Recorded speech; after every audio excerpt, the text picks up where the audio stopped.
Situasi di Timur Tengah terus menjadi sorotan global dengan serangkaian insiden signifikan yang menunjukkan betapa rapuhnya stabilitas kawasan tersebut. Menurut laporan yang dilansir dari Tribun News, ketegangan yang melibatkan Israel, Yaman, Iran, dan faksi perlawanan Palestina terus berlanjut, ditandai dengan operasi militer yang mencolok, ancaman politik, dan insiden yang nyaris memicu eskalasi yang lebih luas. Laporan ini secara spesifik menyoroti 4 perkembangan kunci yang terjadi baru-baru ini dan dampaknya terhadap dinamika konflik di Timur Tengah. Perkembangan pertama yang patut dicatat adalah mengenai operasi militer yang dilancarkan oleh Angkatan Bersenjata Yaman. Pada hari Sabtu 28 Juni 2025, Angkatan Bersenjata Yaman mengumumkan telah melakukan apa yang mereka sebut sebagai operasi kualitatif. Operasi ini secara spesifik menargetkan situs-situs yang dianggap sensitif di kota Beersheba, yang terletak di wilayah selatan Israel. Menurut pernyataan yang disampaikan oleh juru bicara resmi Angkatan Bersenjata Yaman, Brigadir Jenderal Yahya Saree, serangan tersebut dilakukan dengan menggunakan rudal yang dilengkapi hulu ledak berdaya ledak tinggi. Identitas rudal yang digunakan dalam operasi ini juga diungkapkan, yaitu rudal jenis Zulfikar. Rudal Zulfikar diklaim memiliki kemampuan teknis yang cukup canggih, termasuk kemampuan untuk bermanuver di udara. Kemampuan manuver ini, menurut klaim mereka, memungkinkan rudal untuk menghindari deteksi dan pencegatan oleh sistem rudal darat ke udara yang dimiliki oleh musuh. Selain itu, rudal Zulfikar ini dikenal memiliki jangkauan operasional yang sangat jauh, dengan klaim kemampuan mencapai jarak hingga 2.000 km atau setara dengan 1.242 mil. Berat hulu ledak rudal Zulfikar ini sendiri dilaporkan cukup substansial, yaitu mencapai 250 kg atau sekitar 550 pon, menunjukkan potensi kerusakan yang signifikan jika berhasil mengenai sasaran. Juru bicara Yahya Saree dengan tegas menyatakan bahwa serangan rudal Zulfikar tersebut berhasil mengenai sasarannya dengan akurat di Beersheba. Mengapa serangan ini dianggap memiliki signifikansi yang tinggi? Ada beberapa alasan mendasar. Pertama, ini merupakan kali pertama Angkatan Bersenjata Yaman secara terbuka mengakui dan mengklaim telah meluncurkan rudal jenis Zulfikar yang secara spesifik menargetkan kota Beersheba. Beersheba sendiri bukanlah target yang mudah dicapai dari wilayah Yaman. Jarak antara Yaman dan Beersheba diperkirakan mencapai sekitar 2.243 km. Melancarkan serangan yang berhasil sejauh itu menunjukkan peningkatan yang signifikan dalam kapabilitas proyektil jarak jauh yang dimiliki oleh Angkatan Bersenjata Yaman atau kelompok yang beroperasi dari sana. Kedua dan mungkin yang lebih penting dari sudut pandang pertahanan adalah keberhasilan rudal Zulfikar ini dalam menembus jaringan pertahanan udara berlapis yang dimiliki oleh Israel. Israel dikenal memiliki salah satu sistem pertahanan udara paling canggih di dunia, yang terdiri dari beberapa lapisan untuk menanggulangi berbagai jenis ancaman mulai dari roket jarak pendek hingga rudal balistik jarak jauh. Sistem-sistem ini mencakup Iron Dome yang dirancang untuk mencegat roket dan mortir, David Sling untuk ancaman jarak menengah seperti rudal jelajah dan rudal balistik jarak pendek menengah, serta sistem Arrow yang dikembangkan untuk mencegat rudal balistik jarak jauh di lapisan atmosfer yang lebih tinggi. Fakta bahwa sebuah rudal balistik yang diluncurkan dari jarak lebih dari 2.200 km mampu melewati sistem pertahanan ini memicu sirene peringatan serangan udara di Beersheba dan wilayah sekitarnya seperti Arad dan sebagian Laut Mati, dan kemudian dilaporkan diikuti oleh ledakan, menimbulkan pertanyaan serius mengenai efektivitas sistem pertahanan Israel terhadap ancaman rudal balistik jarak jauh yang canggih dan diklaim bermanuver seperti Zulfikar. Keberhasilan ini, jika dikonfirmasi sepenuhnya, dapat mengubah perhitungan strategis dan menimbulkan kekhawatiran baru tentang kerentanan wilayah Israel terhadap serangan jarak jauh dari pihak-pihak yang didukung oleh Iran di kawasan ini. Perlu juga dicatat bahwa sebelum insiden di Beersheba ini, militer Yaman juga dilaporkan telah melakukan serangan yang menargetkan fasilitas militer Israel di lokasi-lokasi yang bahkan lebih jauh ke utara, seperti Jaffa dan Haifa, menggunakan kombinasi rudal balistik dan drone. Hal ini menunjukkan jangkauan ancaman yang dihadapi Israel dari arah selatan semakin meluas dan semakin canggih. Beralih ke perkembangan penting kedua yang dilaporkan, ketegangan juga meningkat di ranah diplomatik dan politik dengan pernyataan keras dari Menteri Pertahanan Israel. Hanya berselang 3 hari setelah tercapainya kesepakatan gencatan senjata antara Israel dan Iran pada hari Selasa, 24 Juni 2025. Menteri Pertahanan Israel, Israel Katz, dilaporkan melontarkan ancaman bahwa Israel akan melanjutkan perang melawan Iran. Ancaman ini disampaikan oleh Menteri Katz melalui akun media sosial X miliknya pada tanggal 27 Juni. Dalam unggahannya, Katz secara eksplisit mengumumkan bahwa ia telah memberikan instruksi kepada tentara Israel untuk mempersiapkan sebuah rencana militer. Rencana ini secara spesifik ditujukan untuk menargetkan dua hal utama. Yang pertama adalah program nuklir dan rudal Iran, dan yang kedua adalah aliansi regional atau proksi-proksi yang didukung oleh Teheran di seluruh kawasan Timur Tengah. Menteri Katz menegaskan dalam pernyataannya bahwa tujuan utama dari rencana ini adalah untuk mencegah kemajuan Teheran dalam pengembangan kemampuan nuklir dan produksi rudal yang terus berlangsung.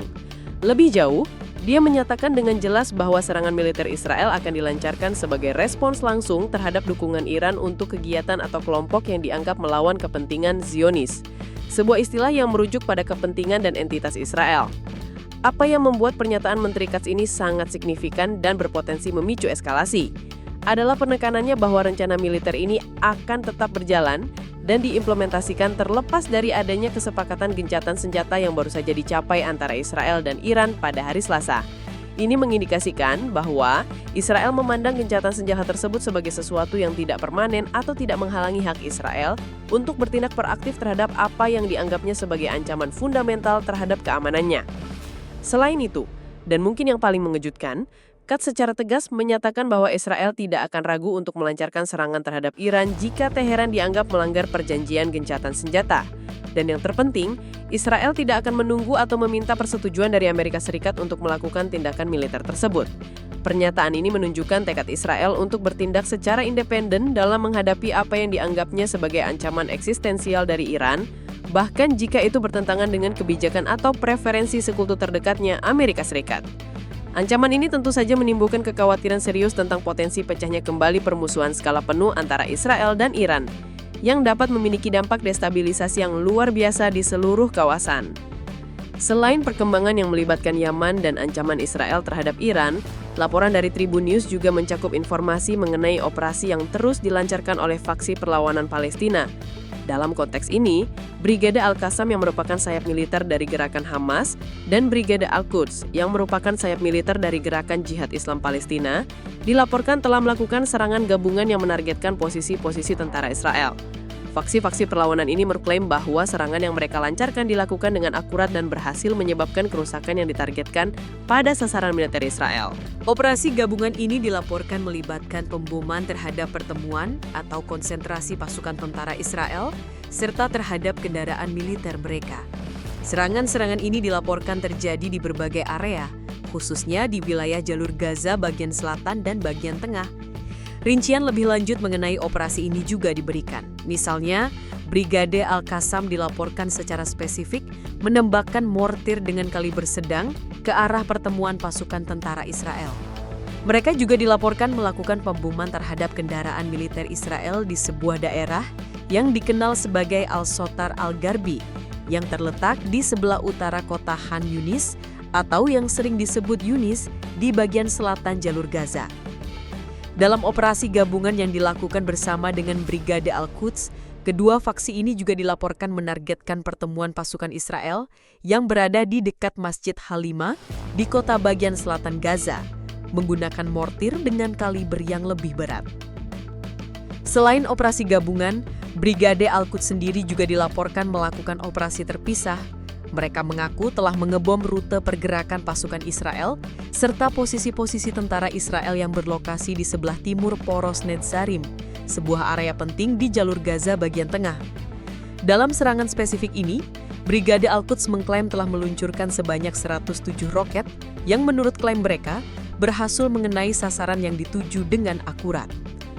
Operasi-operasi yang dilakukan oleh Brigade Al-Qassam dan Brigade Al-Quds ini menggarisbawahi bahwa meskipun perhatian mungkin tertuju pada dinamika antara Israel, Iran, dan Houthi Yaman, perlawanan bersenjata di jalur Gaza tetap menjadi elemen krusial dan berkelanjutan dalam konflik yang lebih luas, terus menekan posisi-posisi militer Israel di sekitar dan di dalam wilayah Gaza. Perkembangan terakhir yang diungkapkan oleh laporan Tribun News ini adalah sebuah insiden yang meski tidak disengaja, nyaris memicu bencana regional yang jauh lebih besar. Menurut sebuah laporan yang diterbitkan oleh media Israel pada hari Jumat, 27 Juni 2025, terungkap bahwa sebuah rudal milik Israel yang diluncurkan selama periode konflik 12 hari antara Israel dan Iran dilaporkan jatuh di wilayah sebuah negara Arab. Insiden ini disebut-sebut sangat krusial karena nyaris menyebabkan bencana besar di negara tersebut. Identitas spesifik dari negara Arab yang menjadi lokasi jatuhnya rudal Israel tersebut tidak disebutkan dalam laporan media Israel. Namun, rincian mengenai kronologi kejadian terungkap melalui otoritas penyiaran Israel. Menurut laporan tersebut, insiden tak terduga ini terjadi pada hari kedua dari konflik 12 hari antara Israel dan Iran. Pada saat itu, sebuah rudal Israel diluncurkan dengan tujuan untuk mencegah sebuah drone yang masuk ke wilayah Israel. Namun, entah karena apa, rudal Israel tersebut dilaporkan menyimpang secara drastis dari jalur yang seharusnya ia tempuh. Penyebab dari penyimpangan jalur rudal ini disebutkan dalam laporan tersebut berasal dari kesalahan operator dalam sistem angkatan udara Israel. Kesalahan ini mengakibatkan rudal Israel tersebut secara tidak sengaja mendarat di wilayah kedaulatan negara Arab yang tidak disebutkan namanya. Untungnya, laporan tersebut juga menyebutkan sebuah faktor kritis yang mencegah insiden ini berubah menjadi tragedi besar. Rudal Israel yang jatuh di wilayah negara Arab tersebut dilaporkan gagal meledak saat mendarat. Kegagalan ledakan ini berarti tidak ada korban jiwa maupun kerusakan parah yang ditimbulkan di daratan negara tersebut. Laporan media Israel tersebut secara eksplisit menyatakan bahwa seandainya rudal itu meledak dan menyebabkan korban, sangat diyakini bahwa insiden tersebut akan memicu pecahnya perang yang jauh lebih luas di kawasan Timur Tengah. Insiden ini menjadi pengingat yang mengerikan tentang betapa mudahnya sebuah kesalahan teknis atau kesalahan manusia dalam situasi konflik dapat memiliki konsekuensi geopolitik yang sangat besar dan tidak terduga, berpotensi menarik lebih banyak pihak ke dalam pusaran kekerasan. Sebagai konteks, konflik 12 hari antara Israel dan Iran yang disebutkan dalam laporan ini dimulai pada tanggal 13 Juni dan berlangsung selama 12 hari penuh. Periode ini ditandai dengan agresi skala besar yang dilancarkan oleh Israel terhadap Iran. Serangan Israel ini dilaporkan menargetkan berbagai situs militer dan fasilitas nuklir Iran, serta dilaporkan menyebabkan kematian beberapa ilmuwan Iran. Israel dilaporkan melakukan serangan ini dengan dukungan penuh dari Amerika Serikat. Teheran sendiri merespons agresi Israel tersebut dengan melancarkan serangan balasan yang besar-besaran terhadap Israel, yang melibatkan penggunaan rudal balistik dan drone dalam skala yang signifikan untuk menyerang sasaran di wilayah Israel. Konflik intens selama 12 hari inilah yang menjadi latar belakang terjadinya insiden rudal Israel yang nyaris memicu bencana di negara Arab yang tidak disebutkan.